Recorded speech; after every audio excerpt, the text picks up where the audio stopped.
Terminemos rápido. Vamos a ver dos temas. Con esto vamos a completar patologías que causan disminución de agudeza visual con y después ya vamos a iniciar con el crecimiento electivo. Entonces, trauma ocular, primeramente dos grandes grupos, los traumas que son cerrados y el trauma abierto. Vamos viendo por otro. Lo que es laceración y no hay perforación o penetración de un cuerpo extraño, un córtex, vamos a tener clínicamente dolor, el paciente siente como una basurita, un cuerpo extraño, molestia con las luces, fotofobia, miren todo el ojo rojo, inyección conjuntival, inyección borrosa, blefarospasmo. ¿Qué es blefarospasmo? Blefarospasmo. Exactamente. Es ese latido o el parpadeo, contracciones que son voluntarias, ¿no? Entonces el paciente siente el latido del paro.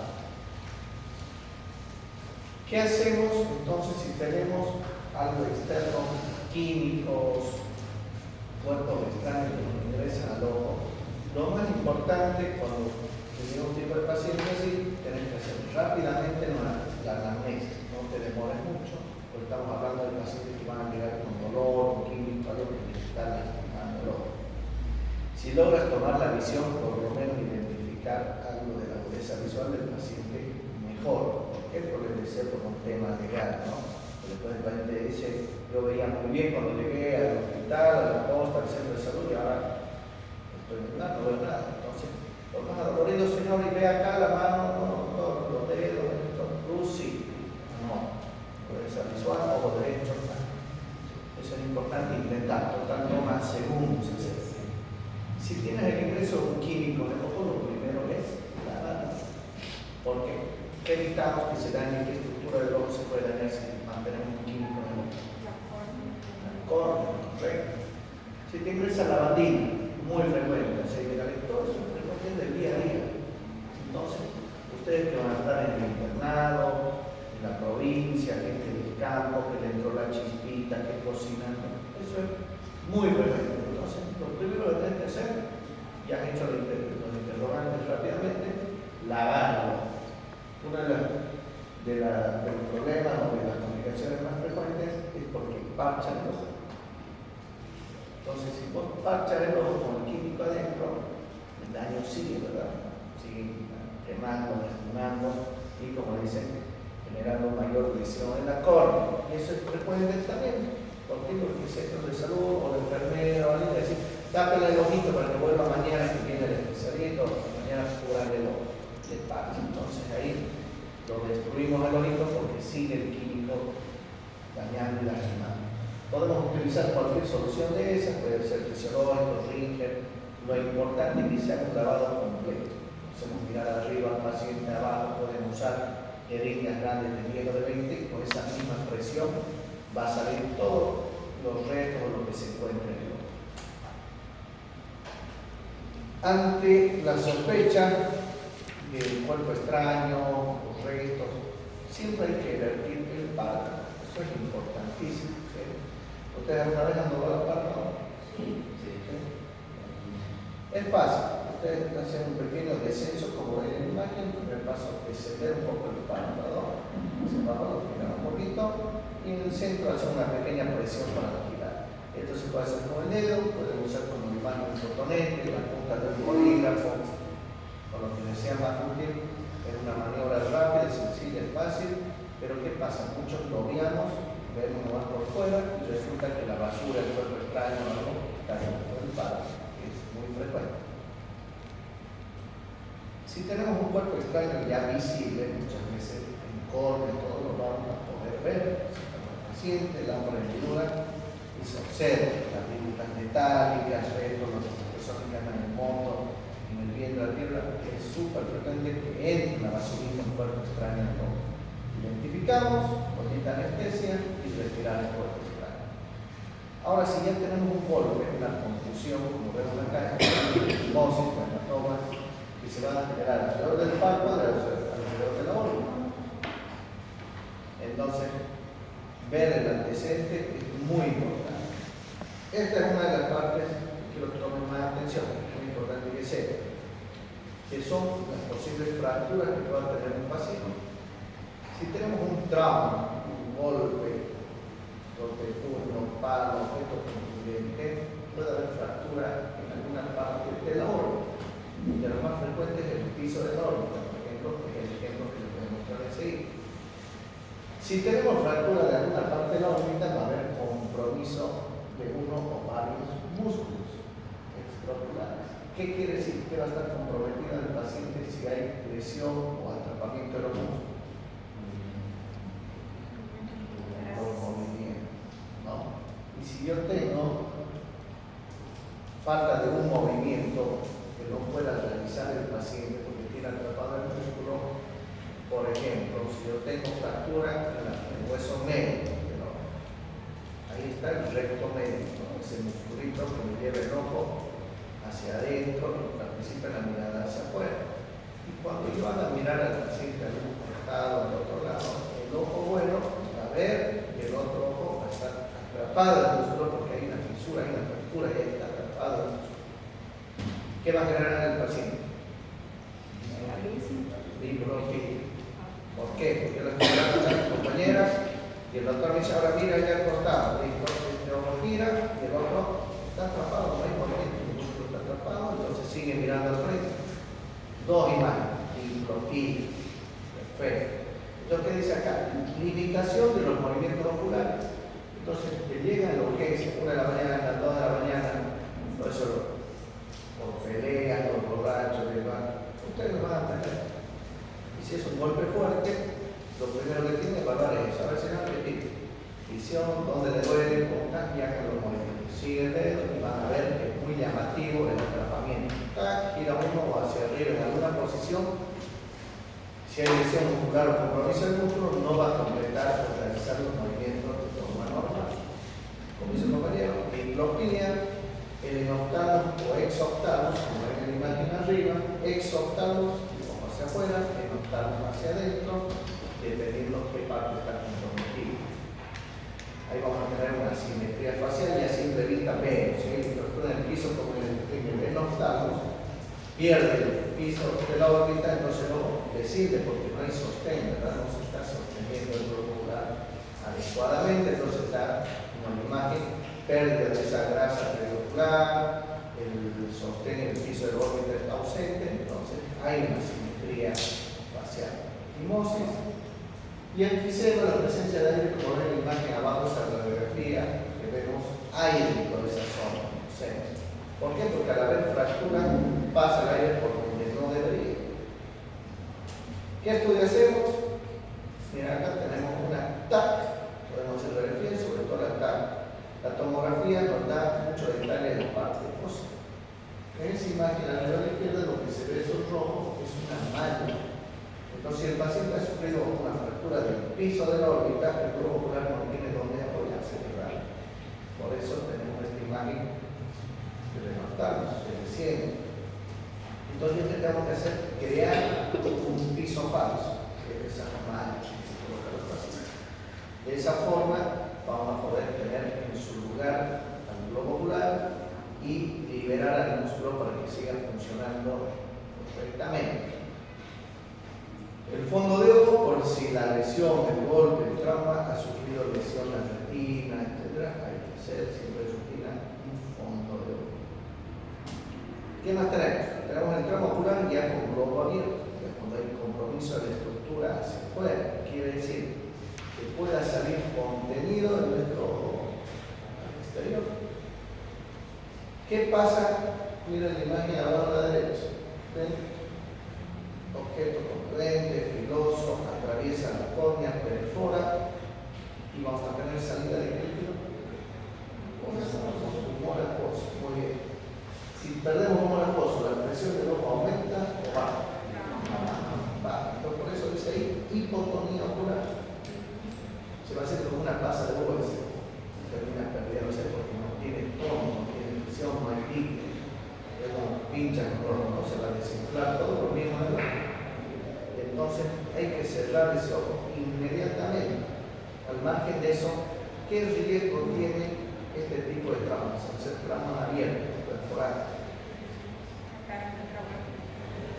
Infección. No se olviden que al estar expuesto o en contacto con el medio externo, todo lo que entra en el ojo lo va a contaminar. Entonces les hace una endoftalmitis, se infecta el ojo, chao, pueden perder. Por eso hay que actuar inmediatamente. Cámara anterior plana, ¿por qué? Por lo que dijeron que se pierde el humor acuoso. El linfema es presencia de sangre en cámara anterior. ¿Se acuerdan de la cámara anterior? ¿Qué estructura forma la cámara anterior? Córnea y iris. Entonces, como la imagen de ayuda, ese coágulo de sangre entre la córnea y el iris. Eso se llama linfema. Herniación del contenido ocular por la misma presión y por la lesión que tiene esta córnea por la esclera, cualquiera de las estructuras, tiende a salir el contenido iris, por ejemplo, el corte grande de la córnea sale, es una definición. Si está lastimado esto, va a estar alterado los reflejos pupilares. ¿Qué otro estudio tenemos? Radiografía, hemos dicho, ecografía, TAC.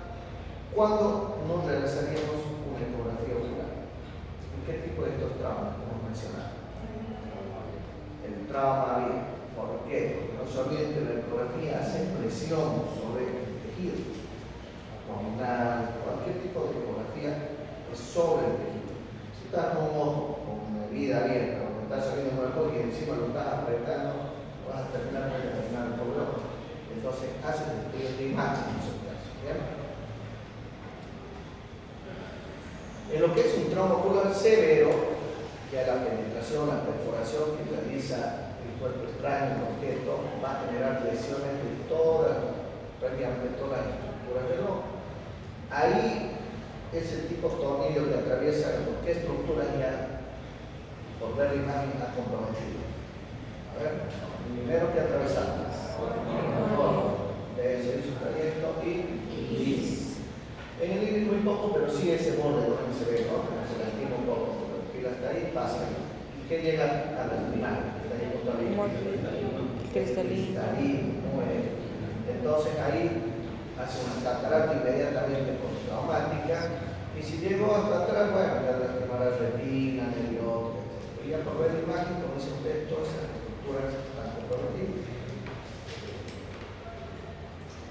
Entonces, ¿qué recomendaciones tenemos? Hemos dicho evaluar al paciente con trauma, historia tiene que ser rápida pero completa.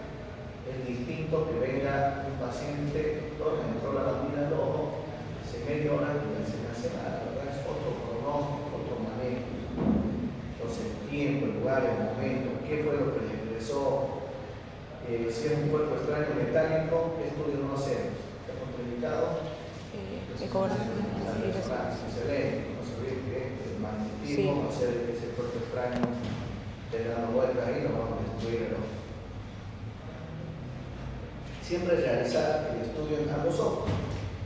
Doctor, me entró una basurita en este, me duele, no le viste el otro y tenés también una basura. Tal vez más pequeña, menos dolor, menos molestia. Pero siempre revisen ambos, eso es rutina. ¿Por qué es entonces mejor pronóstico un trauma del globo ocular cerrado que el abierto? Pero una cosa y otro que es más importante aún, que mucho más una infección. El abierto tiene mucha más probabilidad de infectarse, ¿no? El trauma cerrado es más manejado. Eso es lo importante. Como ven, este es un película cortito, algo que no se haya entendido. ¿Todo bien?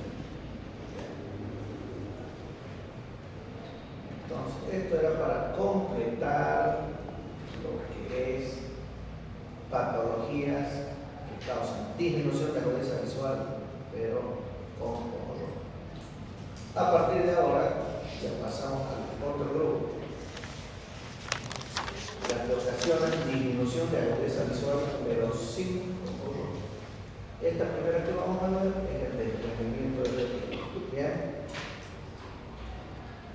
Presten atención, un ratito, no se me duerman, son 10 diapositivas y quedan liberados. En concepto, alguna vez les mencioné en anatomía que la retina tiene 10 capas, bueno, una de estas dos son las que se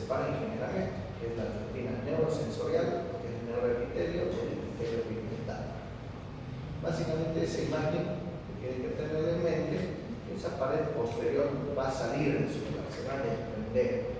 Ya vamos a ver enseguida que hay tres tipos de desprendimiento, etcétera, pero el concepto ya tiene que tenerlo claro.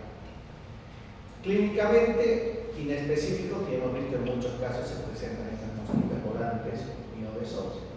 El paciente dice, veo doctor, putito, cositas que se mueven, pero van a prácticamente que pasa relativamente frecuente.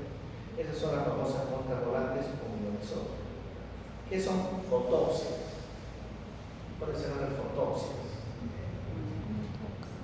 ¿Vieron alguna vez un paciente con fotopsias? No.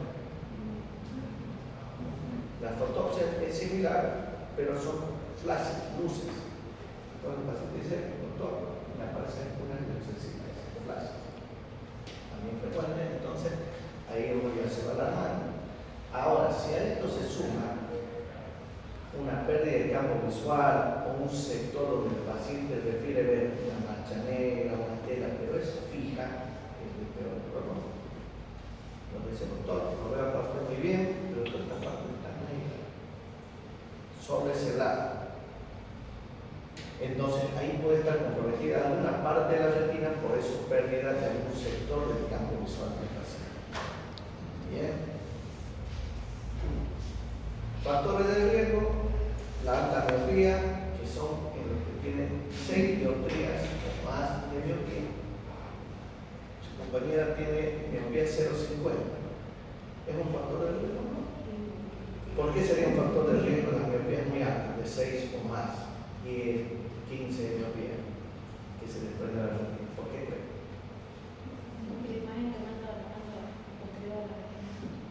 Pero eso no genera desprendimiento de retina. ¿Qué es lo que pasa en el ojo con miopía, con alta miopía? ¿Qué? Sí, lo que es largo. Al ser más largo, hay más tracción y adelgazamiento de la pared. Entonces, mira la imagen de arriba, ese fondo de ojo, la retina está ya tan adelgazada que ya se llega a ver la transparencia del esclero. Entonces, si vos tienes como el chicle, no le tiras y la larga se adelgaza. En el ojo con miopías muy altas, el ojo se alarga tanto que su pared queda muy delgada. Entonces llega a ser un factor de riesgo importante para que estos pacientes puedan hacer desprendimiento de retina en algún momento. Entonces, si los pacientes van con 8, 10, 12, hasta 15 de miopía, incluso un poco más, sí o sí fondo de ojo. Se control, el hidrolente, fondito de ojo, porque en algún sector puede haber o un desgarro o un desprendimiento de retina. Esa es la causa, eso le voy a colocar en el examen nosotros. Entonces, ¿sería miopía desde cuánto? Desde... A partir de 6 dioptrías, de menos 6 o más 6. ¿Cuál es la miopía? Menos 6. Más 6 sería hiper. Entonces yo le pongo un factor de riesgo, un menos 10. Factor de riesgo. ¿Por qué? Porque estás hablando de miopía y una miopía que es mayor de 6 dioptrías. O sea que es un ojo muy largo, muy grande. Puede generar desprendimiento. Los pacientes que han sido sometidos a cirugía de catarata anteriormente, obviamente los traumas oculares muy fuertes, pueden desprender la retina. Y las imágenes de abajo, que son las degeneraciones de la retina. Algunos autoinmunes, con enfermedades propias del organismo, pacientes con otras patologías como diabetes, etc., pueden generar lesiones o zonas de debilidad de la retina que se pueden después desprender. En lo que es la clasificación, 3 tipos principales: el exudativo, traccional y cuanto. Vamos a ver uno por uno. Exudativo seroso. Esto se da por lesiones, alteraciones, enfermedades de la retina o la coronia, que es la capa vascular de la retina. Es más difícil el diagnóstico porque si ven ahí la imagen parecería ser una retina normal, ¿verdad? Entonces es más difícil y menos llamativa que las demás que vamos a ver ahora. Y ahí nos indica superficie suave, no corrugada. Les explica así porque, como les digo, no hay zonas o un desprendimiento que sea llamativo a simple vista. A diferencia de lo que es un desprendimiento traccional. Miren todo eso amarillo blanquecino que aparece en borde. Esa es una membrana. Esa membrana pegada a la retina tiende a traccionar, tironear, desprender. Entonces, el desprendimiento de retina tipo traccional, proporcionado principalmente por membrana líquida. Bueno, puede haber traumas, pacientes por diabetes, etc., pero sobre todo las membranas, como ven en la imagen, pueden traccionar y generar este tipo de desprendimiento. Ahora, el otro tipo de desprendimiento es el reumatógeno. Este se da por una ruptura. Si ven ahí, hay todo un espacio de la ruptura, prácticamente son dos, ¿verdad? Dos espacios que generan la ruptura. Este más grande y este más pequeñito. Esto inicia con un desgarro, va agrandando, ingresa el líquido por detrás y eso hace que se desprenda. Entonces, esa imagen, en comparación con la primera, ¿verdad? Entonces, hacemos un fondo de ojo, tanto la primera como el reumatógeno, es bastante llamativo y más fácil de identificar.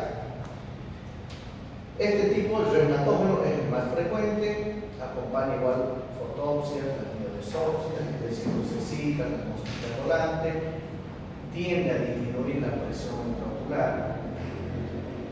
¿Qué más? Presenta este signo de Schaffer por el tabaco, por la misma imagen que ven, y la retina es corrugada, no es suave, no es lisa, no es plana, como vemos acá. Entonces, tiene sus diferencias. Hasta acá, ¿vamos bien? Bien. ¿Qué hacemos? Si tenemos un desgarro o un desprendimiento de retina, el tratamiento es con un láser. El láser lo que va a hacer, esas marquitas blancas que ven ahí alrededor, ese es un sellado que se está haciendo en la retina para poner la retina en su lugar, pegarla atrás, la herida, para no se nos desprenda. Si encontramos, por ejemplo, no sé quién estaba de ustedes o del otro grupo que teníamos ayer, antes de ayer o el viernes, y ayer se hizo un tratamiento láser con el retinólogo, donde ustedes fue que era un policía, un poquito, que vimos un fondo de ojo. Entonces llegaba porque veía borroso, que no sé qué, y la desvió la retinóloga para que le dé el láser porque tenía ya un desgarro. Por suerte no era la retina no desprendida, pero ya inició con una regla, un agujero, así. Entonces esa ruptura, pero mucho más pequeñita y todavía no ha pasado líquido, no ha desprendido la retina. Mejor pronóstico porque se hace un láser alrededor de la lesión, nada más. Eso se lo menciono, no hace falta que lo aprendan o memoricen. Lo mismo que, únicamente para mencionarles, que básicamente el tratamiento que va a hacer un retinólogo, miren ahí ya hay un desprendimiento mucho más avanzado. Hay dos tipos de desprendimiento ahí combinados. ¿Cuáles son? ¿Cuáles creen que son? De los tres que hemos mencionado. Fraccional, también, porque todo eso es una membrana, ¿no? Y entre los dos dibujos al medio hay una cosita ahí, ¿se observa?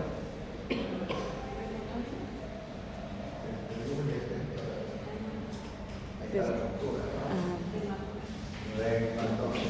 Exacto. Reumatógeno y traccional pueden estar combinados. Entonces, ¿qué hace? Como ven en la imagen de la izquierda, se ingresa con unos trócares dentro del ojo.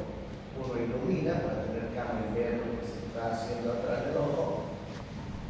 Y el otro es el que va a absorber o comerse la membrana, el vítreo, todo. Eso se va a reemplazar. Bueno, va a ser láser, se llama como se ve en la imagen, donde parte el láser. Y el líquido va a ser reemplazado, el vítreo, que es como una gelatinita, va a ser reemplazado por silicona o gas.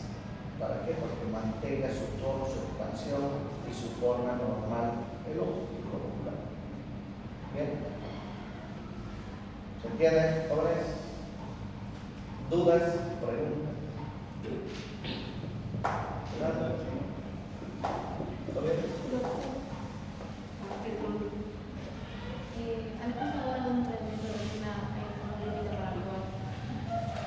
Lo que se recomienda es en las primeras 72 horas iniciar un desgarro.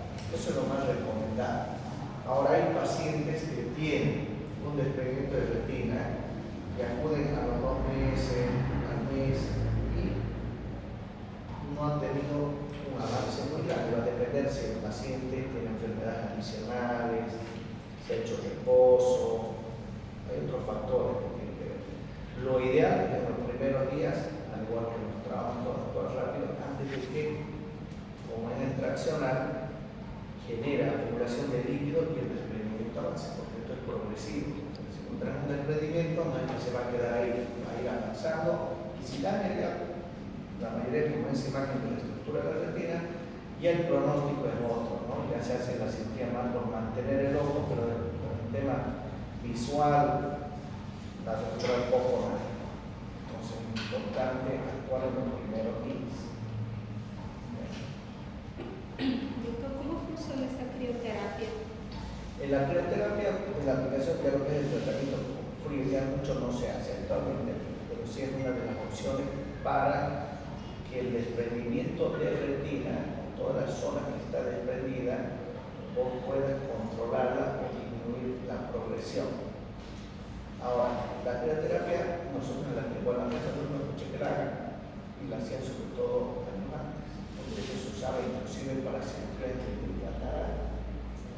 Demostró que es muy invasivo, genera lesiones en estructuras adyacentes, entonces, particularmente nunca le he visto hacer ni afuera, en otros países como el mundo, porque, como te digo, ya no es primera opción, pero sí se menciona y se le realiza.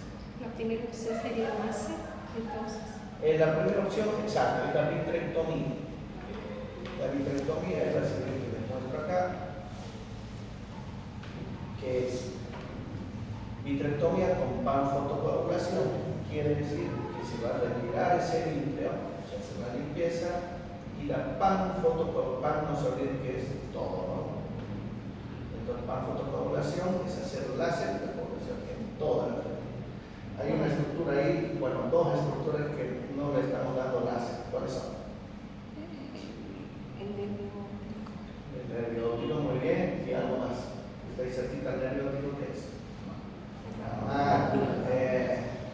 Porque le damos a la mácula, lo damos ciego, pues sí, el puntito que nos da la visión central, ¿no?